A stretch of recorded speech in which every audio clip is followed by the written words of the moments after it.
50편은 그 말씀입니다. 하나님께서 임재하시는데 심판 재판을 하시겠답니다. 그 무서운 모습으로 재판하시는데 어떤 것 때문에 성도를 재판하시는가? 내 백성을 모으라. 내 백성 성도는 예배로 제사로 나와 언약한 백성이다. 성도는 하시드, 하나님의 은총을 받은 자가 성도입니다. 우리는 하나님의 은총을 받은 사람입니다. 그런데 새로운 의미를 부여합니다. 예배로 제사로 언약을 맺은 백성이다. 그러니까 하나님 앞에 예배로 영화로운 예배를 드리면서 영광스러운 예배를 드리기로 하나님 앞에 결단하고 약속한 사람들이 성도다, 그렇게 말합니다. 그런데 하나님이 보니까는 시편 50편을 통하여 이 두 가지를 지적합니다. 첫 번째는 지난주 본문 말씀 뭐였습니까? 형식적인 예배입니다. 내가 이 시간에 앉아 있기 때문에, 그리고 내가 하나님 앞에 11조와 예물을 드렸기 때문에 나는 하나님 앞에서 해야 될 의무를 다했어. 그러나 하나님이 정작 받기를 원하는 거는 네게 준 거 다 이거 내 건데, 네 생명까지도 다 내가 주는 건데 그 일부를 드리면서, 그리고 이 자리에 앉아 있음으로써 나는 예배를 드렸어. 하나님은 그걸 받기를 원하시는 게 아니고, 하나님이 정말 받기를 원하시는 거는 내가 과거에 애굽의 종되었고 마귀의 종이었는데 십자가의 은혜로 구원받음에 대한 감사와 감격을 가지고 기쁨으로 예배를 드리는 거. 그러니까 하나님이 정말 받으시기를 원하는 것은 바로 형식적인 예배가 아니라 우리 성도님들의 마음인 줄로 믿습니다. 감사하는 마음, 즐거운 마음, 와, 주님 때문에 행복해요. 내가 한 주간도 살면서 이 희한한 세상 가운데, 혼잡한 세상 가운데, 혼탁한 세상 가운데 각기 소견에 오른 대로 살아가고 있지만, 그러나 나는 하나님의 말씀을 붙들고 내 하나님 때문에 행복하고 내 하나님 때문에 즐겁고, 그래서 하나님 오늘도 감사합니다. 하나님이 내 기쁨이고 내 힘이고 내 능력입니다. 오로지 하나님만 나의 전부가 되십니다. 그런 마음으로 고백하고 찬양하고 기도하는 것, 이 예배를 하나님이 받으시는 줄로 믿습니다. 오늘 두 번째 본문에서는 어떤 것을 하나님께서 지적하냐 하면은, 예배는 이 시간에 우리가 약속한 공적인 예배가 있고 개인 예배, 1대1 관계에서, 우리 장로님께서 기도하실 때 경건의 훈련 말씀하지 않았습니까? 하나님 앞에 나 혼자 앉아서, 여러분 정말 친밀한 관계는 어떻습니까? 1대1로 자주 만납니다. 그래야 깊은 교제를 하고 나누는 겁니다. 그래 개인 예배가 있고, 그 다음에 삶의 예배가 있습니다. 그런데 오늘 두 번째 본문에 하나님께서 지적하고 말씀하고 회개키를 원하는 게 뭐냐 하면 바로 삶의 예배입니다.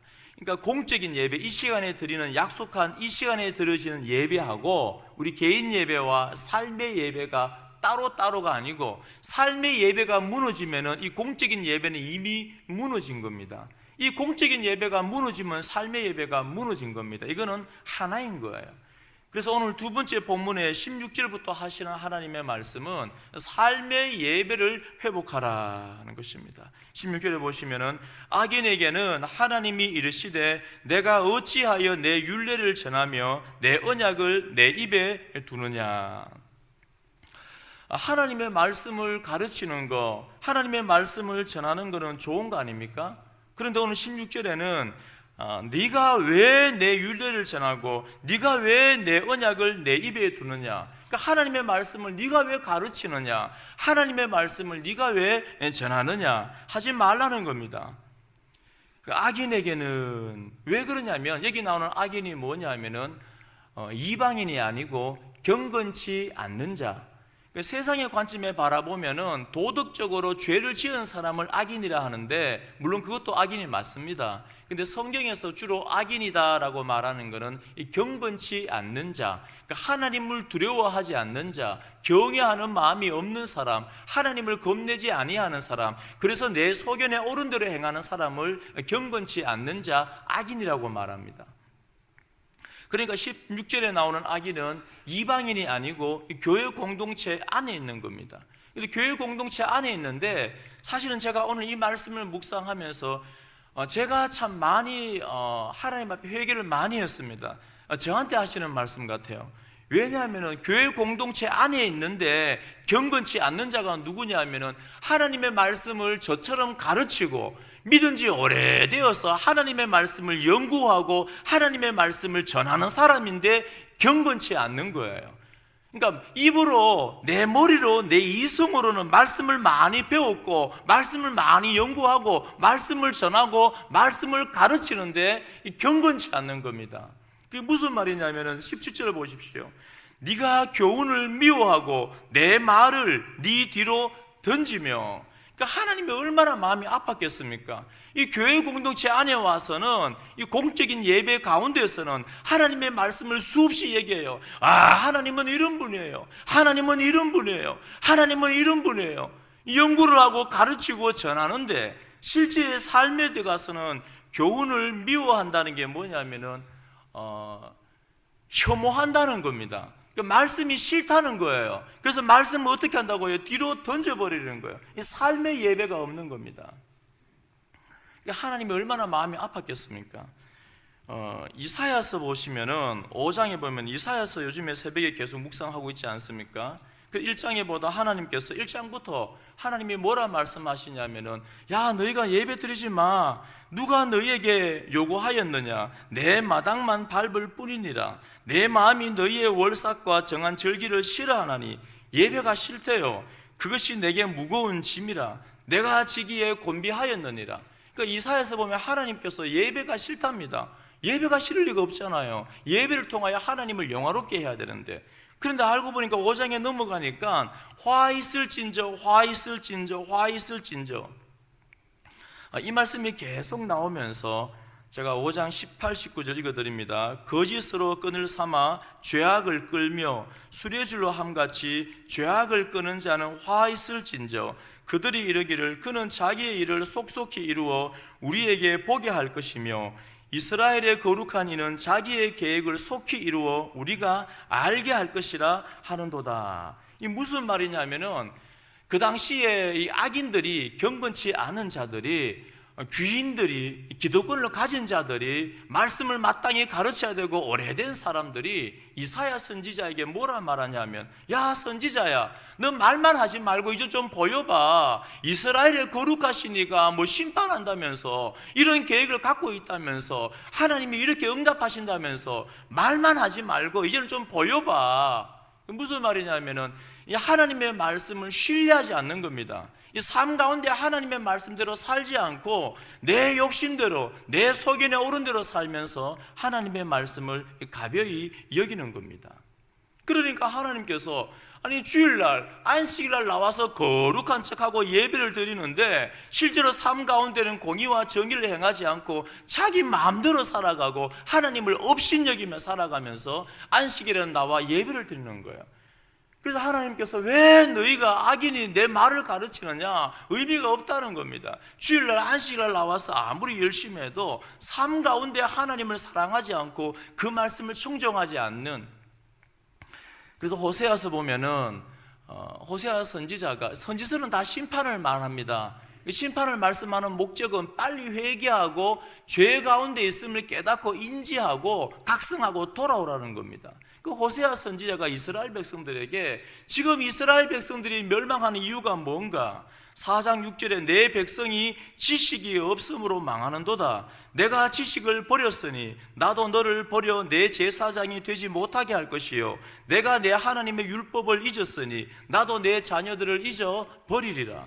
8장 12절에 이렇게 말씀합니다. 내가 그를 위하여 내 율법을 10,000가지로 기록하였으나 그들은 이상한 것으로 여기도다. 그러니까 하나님이 너무 답답하여서 제발 그렇게 살면 안 돼. 하나님의 말씀대로 살아야 돼. 여기에 생명이 있어. 돌아와야 돼. 10,000가지로 하나님의 사람들을 보내서 10,000가지나 하나님의 말씀을 기록하고 주었는데 이스라엘 백성들은 어떻게 반응합니까? 하나님의 말씀을 잊어버립니다. 말씀을 이상한 것으로 여깁니다. 뒤로 던져버리는 거예요. 이상한 것으로 여긴다는 게 무슨 말이냐면은 모른다는 거예요. 그러니까 이 단어의 어원이 사람이 지나가다가 이 사람을 외면하는, 의도적으로 외면하는 것을 의미합니다. 그러니까 하나님의 말씀을 삶 가운데 외면하는 거예요. 제가 이 말씀을 묵상하면서 꼭 저보고 하시는 말씀 같아요. 말씀을 열심히 연구하긴 하는데 마태복음 23장에 보면 이사야 5장의 말씀을 예수님이 그대로 인용합니다. 그대로 인용하시면서 이사야 5장에 화 있을진저 화 있을진저 화 있을진저, 그러니까 하나님의 말씀을 삶 가운데 버리고 우습게 여기는 그 사람들에 관하여서, 그러면서 여전히 안식일에 나와서 예배드리는 그 사람들에 관하여 화 있을진저. 근데 예수님께서 마태복음 23장에 보면 이사야의 이 말씀을 그대로 인용하여서 화 있을진저 화 있을진저. 대상이 누구냐 하면은 종교 지도자들입니다. 23장 2절에 마태복음 서기관들과 바리새인들이 모세의 자리에 앉았으니 그러므로 무엇이든지 그들이 말하는 바는 행하고 지키되 그들이 하는 행위는 본받지 말라. 그들은 말만 하고 행하지 아니하며 또 무거운 짐을 묻고 사람의 어깨에 지우되 자기는 이것을 한 손가락으로도 움직이려 하지 아니하며. 그러니까 이 선지자들이, 종교 지도자들이, 기독권자들이, 권력을 가진 자들이 입으로 하나님의 말씀을 가르치기는 하는데, 열심히 전하기는 하는데, 삶 가운데 자기는 새끼손가락 하나 움직이기 싫은 거예요. 삶의 예배가 없는 겁니다. 그래서 겉으로는 외식과 불법이 가득하다, 회칠한 무덤 같다. 겉으로 볼 때는 굉장히 화려합니다. 말씀을 많이 아는 것 같고 복음을 많이 아는 것 같고 잘 가르치는 것 같고, 실상은 그 속을 들여다보니까는 회칠한 무덤인 겁니다. 썩은 것이, 냄새 나는 것이, 더러운 것이 가득한 거예요. 그러니까 새끼손가락 하나 움직이기 싫은 겁니다. 말씀이 선포되어지면 어떤 일이 일어납니까? 복음은, 죄송한데, 우리를 행복하게 한다는 것은 참 진리를 바라보게 하고 빛 가운데 거하고 영원한 생명을 얻기 때문에 행복한데, 이 복음이 선포되어지면 사실은 우리 영적으로는 갈등을 많이 느끼고 괴롭습니다. 왜 그러냐면 성령이 임재하고 복음이 들어가면은 복음은 끊임없이 우리의 심령을 막 추적합니다. 우리 심령 가운데 있는 숨어있는 죄를 복음은, 말씀은 계속해서 추적해 갑니다. 근데 그 언제까지 추적합니까? 두 가지입니다. 회개할 때까지, 그 숨어있는 죄를 드러내서 회개할 때까지 추적하고, 또는 그것을 끝까지 거부하여서 완강하여서 마음이 단단하여서 이제는 마음이 강팍하여서 회개하지 못하는 심령이 되든지, 이 둘 중에 하나인 겁니다. 그래서 말씀이 들어오면 그 복음이 계속 우리의 죄를, 심령 가운데 숨어있는 죄를 쫓아와서 기어이 회개하게 만드는 역사가 일어나는 겁니다. 그런데 악인들의 특징은 뭡니까? 말씀을 많이 알기는 하는데 바리새인과 서기관들처럼 열심히 연구하고 잘 가르치기는 하는데, 그런데 삶 가운데 그 말씀에 순종하려는 의지도 없고 말씀을 나와 상관이 없는 것으로 여기고 뒤로 던져버리는 거예요. 예수님을 믿는다는 것은 말씀에 순종하는 겁니다. 말씀에 순종하는 겁니다. 말씀에 통치를 받는 겁니다. 내 안에 주인이 누군가, 그것이 삶의 예배입니다. 우리 모든 성도님들은 삶의 예배가 회복되어지기를 간절히 소망합니다. 가끔씩 많이 묻습니다. 하나님, 제가 요즘 예배 드리는데 너무 몸이 건조해요. 제가 요즘 예배 드리는데 은혜가 안 돼요. 물론 제가 설교를 못해서 은혜가 안 될 수도 있지만은, 은혜, 예배 가운데 은혜를 경험하려면은 삶의 예배가 회복이 되어져야 됩니다. 삶 가운데 그 복음을 붙들고 갈등을 하면서 사도 바울처럼 날마다 자기 자신을 십자가 앞에 세우고 내 죽음을 선포하고, 제가 참 이렇게 늘 고민스러운 게 그겁니다. 어떻게 교인들의, 성도님들의 신앙과 인격이 참 고귀하고 도덕성이 탁월한 분도, 예수님을 닮아가시는 분도 너무너무 많습니다. 그건 당연한 겁니다. 당연히 그래 돼야 됩니다. 근데 반대로 오래되었는데 믿지 아니하는 사람보다, 절에 가서 돌을 닦는 사람들보다, 가짜 신앙을 갖고 있는 사람들보다, 몰몬교 이단들보다 시간이 많이 지났는데 우리의 인격이 변하지 않고 우리의 언어가 변하지 않고 우리의 삶이 변하지 않는 것은 고통스러운 겁니다. 성화되지 않는 것은. 그건 왜 그렇습니까? 삶의 예배가 실패해서 그래요. 말씀을 뒤로 던져버렸기 때문에, 경건치 않는 삶을 살기 때문에. 그런데 우리가 매일의 삶 가운데 삶의 예배가 회복되어질 때 그 말씀을 붙들고 씨름하면서 갈등하면서 하나님이 죄책감을 줄 때마다, 아이고 주님, 모른 척 하지 말고 순종하고, 여러분, 강단에서 이게 성경 말씀은 간단하잖아요. 이거 어려운 거 아닙니다. 왜 갈등이 생기냐면은 순종하기 싫으니까 갈등이 생기는 거예요. 내 자신이 다 죽어버리면 아무 문제 안 돼요. 하나님만 따라가면 되는데 뭐가 문제입니까? 그런데 포기를 못 하겠고, 순종을 못 하겠고, 따라가지를 못하겠고, 내 거를 붙들어야겠고, 내 거를 붙들어야지 내가 이 땅 가운데 행복할 것 같고, 포기를 못 하니까는 자꾸 갈등이 일어나는 거예요. 다 포기해버리면 뭐가 문제입니까? 그게 안 되니까는 갈등이 생기는 겁니다. 그런데 그 영적인 전쟁을, 삶의 예배를 일주일 동안 치열하게 싸우고 나서 이 공적인 예배 자리에 앉아 계십시오. 그러면은 앉아있는 이 교회 문을 들어오는 그 순간부터 하나님의 놀라운 은혜가 임하는 줄로 믿습니다.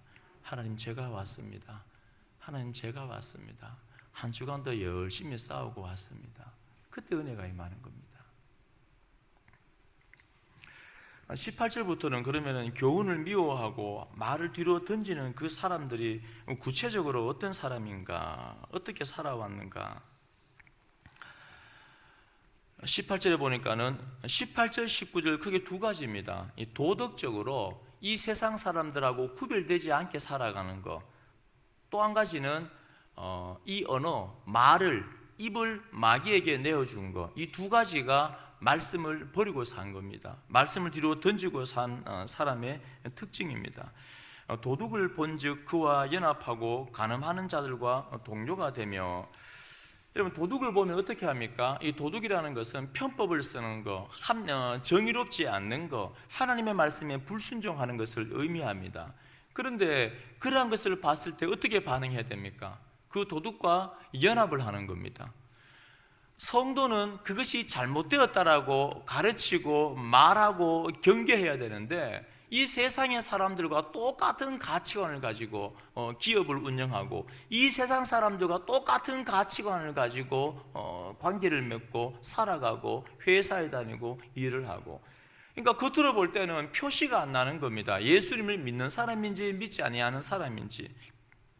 그리고 간음하는 자들과 동료가 되며, 이 구약이나 신약이나 왜 이 간음과 음행이 많이 나오냐 하면, 그 당시에 음행은 사람에게 있어서 가장 우리가 죄를 많이 짓는 것 중에 한 가지가 뭐냐면은 본능적인 겁니다. 그게 뭡니까? 물질과 음행입니다. 음행. 그 다음에 식욕도 마찬가지입니다. 그런데 이 음행은 굉장히 기본적인 죄악이기 때문에 고대 세계에서부터 그 다음에 예수님 당시나 지금까지도 이 음행은 굉장히 사람들로 하여금 많이 괴롭히는 겁니다. 구약 시대 때는 우상 숭배를 할 때 어떻게 하냐면은 그 우상의 신전에 여사제가 있습니다. 그러니까 음행을 다 하는 거예요. 그 음행을 통하여서 풍년을 기원하는 겁니다. 그러니까 공식적으로 음행을 할 수 있는 겁니다. 그 음행을 할 때는 몰래 하지 않습니까? 몰래 간음을 하지 않습니까? 몰래 죄를 짓지 않습니까? 그런데 공식적으로 국가에서 해주게 하는 거예요. 이 세상은 얼마나 좋습니까? 공식적으로 해주게 하니까. 2000년 전에도 마찬가지입니다. 구약뿐 아니라 아폴로 신전이나 그런 신전에는 여사제들이 많이 있습니다. 또 남자 사제들도 있습니다. 동성애도 하고. 서양 속담에 보면 아폴로적인 행위를 한다, 그 말이 뭐냐면은 동성애를 한다, 그 말하고 같은 말입니다. 나 오늘 아폴로적인 행위를 했어, 그 말은 동성애를 했어. 수에토니스의 그 로마 황제, 12명의 로마 황제 이야기라는 책이 있는데, 그 안에 내용을 보면은 12명의 황제 중에서 딱 한 사람 빼고 11명이 동성애를 다 했습니다. 아예 남자하고 결혼한 황제도 있습니다. 고대 헬라 철학에 보면은 우리가 흔히 말하는 인문학의 시주 아닙니까? 소크라테스, 플라톤, 와라고 말하지만은 그 사람들의 책을 보면은 플라톤의 향연이라는 책이 있습니다. 거기에 보면은 소크라테스와 많은 사람들의 대화가 있는데, 그 중에 사랑의 부분이 있는데, 거기에 들어가 보면은 다 뭐냐면 그 사랑이 어떤 사랑이냐면 이 소년과의 사랑입니다. 한번 상상해 보십시오. 이 40대 50대 이 중년의 남자들이 이 10대 어린애하고 동성애 하는 걸 가지고 이 철학자들이 논하면서 이것이 사랑이다. 지금 보면 미성년 성폭행범 아닙니까? 이 동성애자들 아닙니까? 그런데 이러한 것들이 그 당시에 굉장히 보편적이었는데, 법으로 그렇게 보편적으로 관행적으로 해놓으니까는 얼마나 좋습니까? 그 성도들이 그 당시에 이 세상에 나가서는 세상 사람처럼 사는 거예요. 말씀을 들을 때는 아멘 하는데 축도가 끝나고 땡 하고 나가는 그 순간에 오늘 들었던 말씀은 뒤로 던져버리고 기억이 안 나요. 본문이 뭔지도 기억이 안 나고 주제가 뭔지도 기억이 안 나요. 그리고 나가서는 여전히 내가 내 인생의 주인이 되어서 세상 사람들처럼 사는 거예요. 그러니까 공식적으로 그 당시에 음행이 인정되니까 이 고린도 교회도 그런 문제가 많았잖아요. 그러니까 음행을 하는 겁니다. 지금이 어떤 시대입니까? 이제 법으로 이제 동성애를 통과시키는 겁니다. 몰래 행하던 그 죄악들을 야 이거는 사랑이야, 이거는 인권이야, 이거는 차별을 하면 안 돼. 이 국가에서 공식적으로 죄를 짓도록 만들어 놓는 겁니다. 그리고 어떤 일들이 일어납니까? 여러분 캐나다나 미국에는 이런 일들이 실제로 이미 일어났습니다. 2005년도 그러니까 지금부터 15년 전에 이 캐나다의 한 부모가 3살, 4살짜리 애가 유치원에 갔습니다. 얘는 남자인데 돌아오면서 아빠 나 여자 할래. 왜냐하면 이 법이 통과되니까는 이제 가르쳐야 되잖아요. 그러니까 유치원 선생님들이 교과서도 나옵니다. 남자 둘이 여자 하나 부모, 남자 3명 부모, 말도 안 되는 더러운 행위들을 이걸 사랑이라고 국가에서 이제 공식적으로 인정하는 거 아닙니까? 그 선생님들이 가르치는 거예요. 이 법으로 통과되었으니까. 너 남자 할래, 여자 할래? 아니 판단도 못하는 이 요만한 아이한테 그럼 애가 나 여자 하고 싶어요. 집에 왔습니다. 아빠 나 여자 하는 게 어때요? 이놈 우리는 예수 믿는 사람인데 하나님께서 남자와 여자밖에 안 만들었어. 이 애가 유치원 가서 선생님 우리 아빠가 하나님이 남자 여자밖에 안 만들었대요. 나는 남자로 살아야 된대요. 이 선생님이 경찰에 신고했습니다. 이 아버지가 자녀 양육권을 박탈당했어요. 이런 사건이 많이 일어납니다. 교회 안에 동성애자가 들어와갖고는 지금 동성애 사역자가 종종 요즘 많지 않습니까?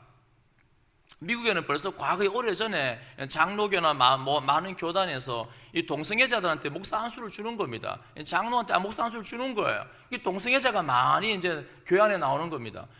그래서 교회 안에 이제 이력서를 씁니다. 이력서를 쓰는데 내가 동성애자이기 때문에 떨어졌다 이슈가 되는 거예요. 그럼 벌금을 매기고 감옥에 가고 난리가 나는 겁니다. 미국의 한 주에서는 목회자들 설교 원고를 다 내랍니다. 이 설교 원고를 이제 점검하겠다는 거예요. 어디 동성애를 감히 죄라고 말하는가.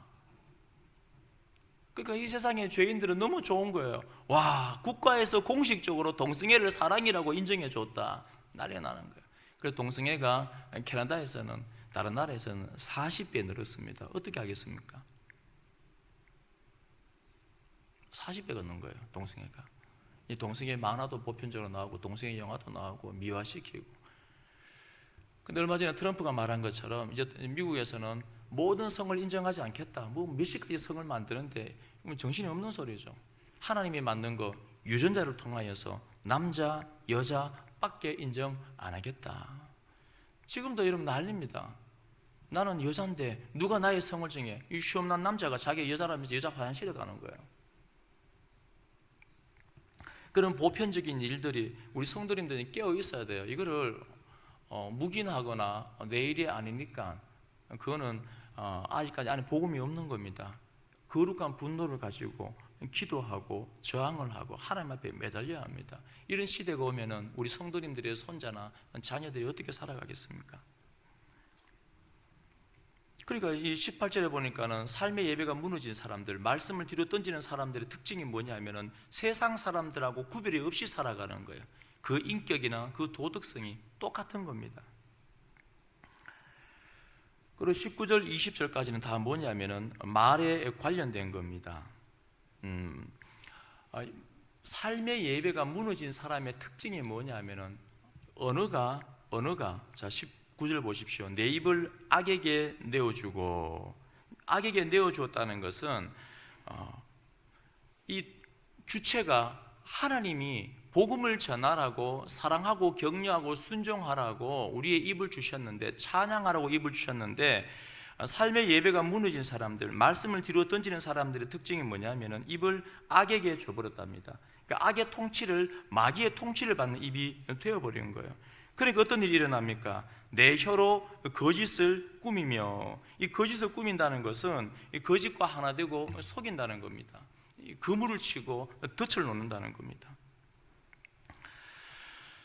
그리고 20절에 앉아서 내 형제를 공박하며 내 어머니의 아들 비방하는도다.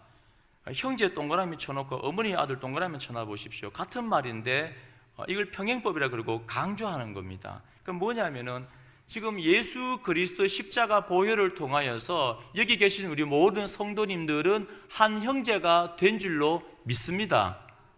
한 형제가 된 겁니다. 근데 형제는 어떤 대상입니까? 사랑의 대상입니다. 섬김의 대상이고 격려의 대상이고 서로 의지가 되어지고 서로 신뢰가 하고 그거 하라고 교회를 만드신 겁니다. 한 형제로. 그런데 말씀을 뒤로 던져버리고 말씀을 미워하는 사람의 특징이 뭐냐면 이 입을, 혀를 마귀에게 주어서 앉아서 내 형제를 공박하며, 이 공박한다는 게 이 공격한다는 겁니다. 비난한다는 겁니다. 그리고 어머니의 형제, 어머니의 아들, 형제인데 이 비방한다. 이 비방한다는 게 푹 찌른다는 거예요. 피가 철철 나게 하고 상처를 준다는 겁니다. 그런데 20절 앞에 보면 앉아서, 이 앉아서라는 표현이 뭐냐면은 바로 그겁니다. 식탁의 교제에 함께 앉아 있는 걸 의미합니다. 사랑의 교제, 식탁의 교제를 하는 그 한 자리에 앉아 있는 그 형제. 그러니까 거룩한 주일날 거룩하게 앉아서 예배는 드리지만은, 거룩한 식탁의 교제는 나누지만은, 우리는 서로 사랑해 하고 겉으로는 말하지만은 실제로는 그 입을 가지고 형제를 공박하고 거물을 만들어서 비방하고 덫을 만들고 푹 찔러서 피가 철철 나게 만드는 거예요. 죄송합니다, 우리 성도님들. 교회 밖에서 안 믿는 사람들한테 말로 공격을 당하고 푹 찔려서 피가 철철 나고 아파 본 적 있습니까? 있을 수 있겠죠. 그런데 주로 그렇지 않아요. 교회 안에서 서로 사랑하고 서로 섬기고 하나가 되어야 할 그 형제들에게 푹 찔리는 거예요. 너무너무 아픈 거예요. 피가 철철 나는 겁니다. 이 고통스러운 거예요.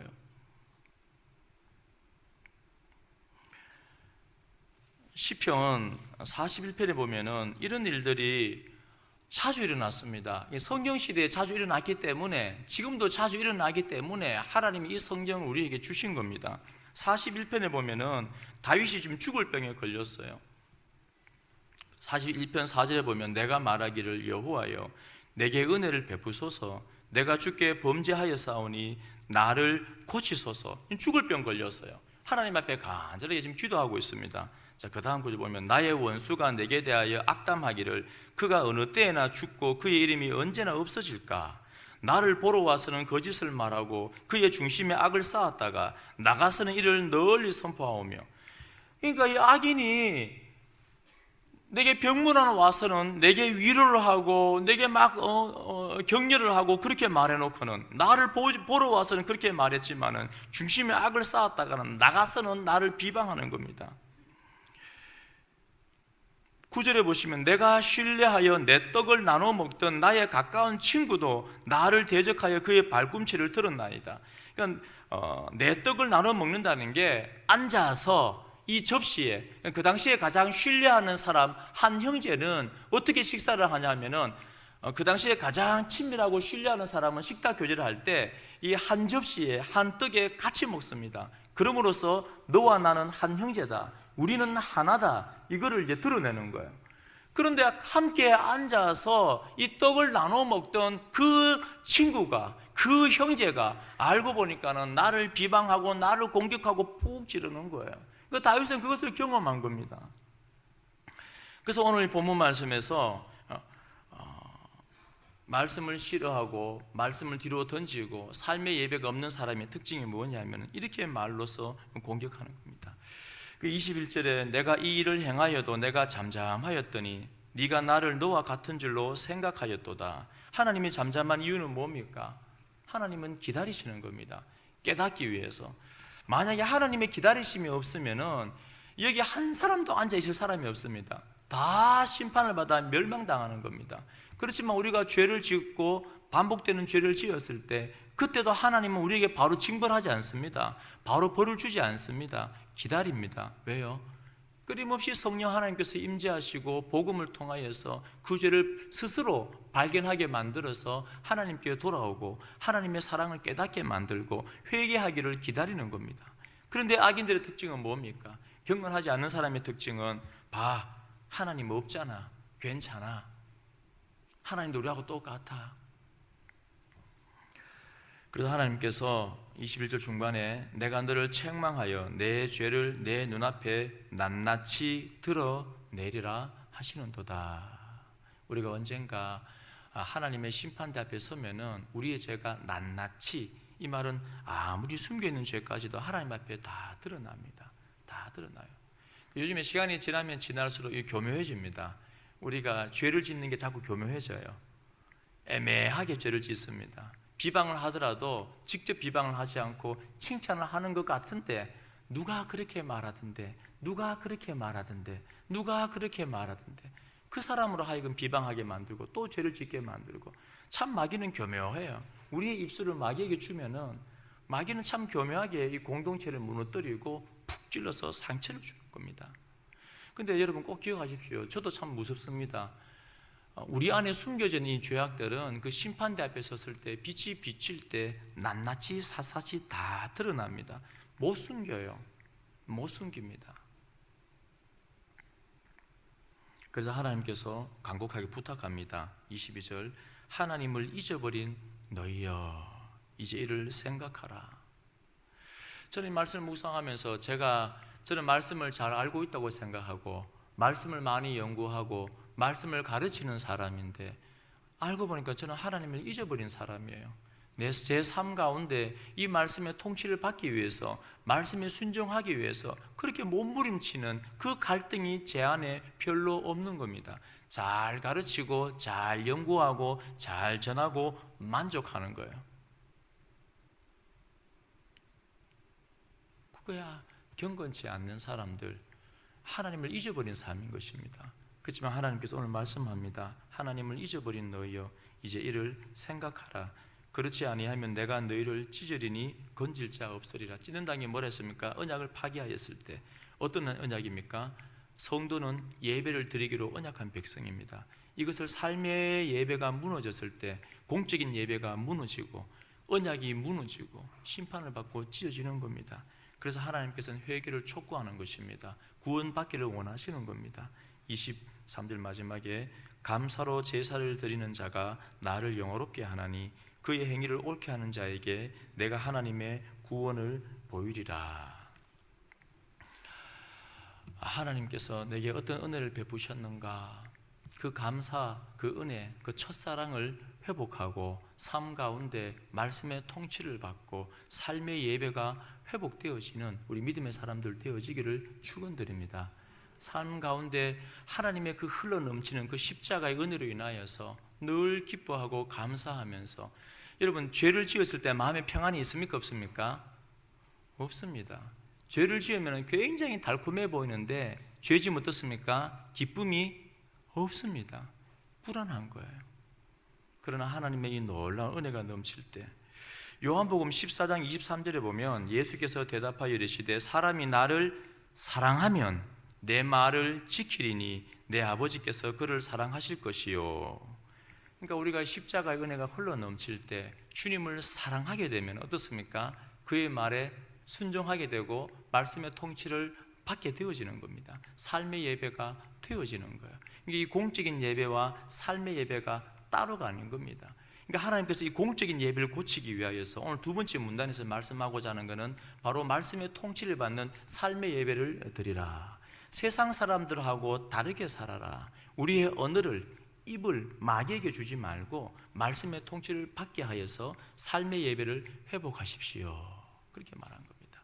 그래야 우리 모든 성도님들 삶의 예배가 회복되어져서 하나님 앞에 이 공적인 예배가 회복되어지는 놀라운 역사가 일어나기를 축원드립니다.